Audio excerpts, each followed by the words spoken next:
আসসালামু আলাইকুম। Welcome bird area. আজ আপনাদের দেখাবো আমার ছোট্ট পোষা প্রাণী কলোনির কিছু অংশ। পাখিগুলো হচ্ছে টিয়া, লাভবার্ড ও কোকাট। এগুলো নিয়েই শুরু আমার বার্ড এরিয়ার জার্নি। আজ পাখিগুলো থাকার স্থানটা পরিষ্কার করে দিব। প্রথমে খাবার বাটি থেকে খাবারগুলো সরিয়ে নিব একটি বাটিতে। এরপর খাঁচাগুলো সরিয়ে জায়গা পরিষ্কার করে নিব। তারপর খাঁচা থেকে ট্রেগুলো বের করে পরিষ্কার করে ট্রেগুলো লাগিয়ে দিব।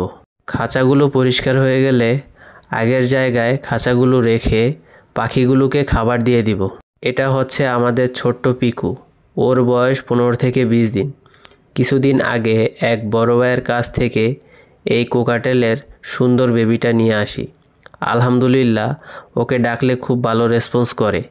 ইচ্ছে আছে ওকে সুপার টেম বেবি করার। অন্যদিকে আমার পোষা পাখি টিয়া, মিঠু ওকেও পিকুর মতো ছোট থাকতে নিয়ে এসেছিল। মিঠু আমার বার্ড এরিয়ার প্রথম পাখি। খুব যত্ন করে বড় করি, বাট ওর আচরণ দেখলে মনে হয় ও আমাকে চেনেই না এবং আমাকে খুব আক্রমণ করে। ইনশাআল্লাহ ইচ্ছে আছে আমার কলোনিতে একদিন সব ধরনের পাখিই থাকবে। আমাদের জন্য দোয়া করবেন।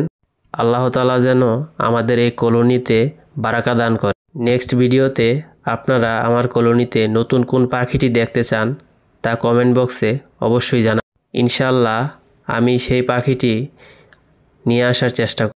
সবাই ভালো থাকবেন। আসসালামু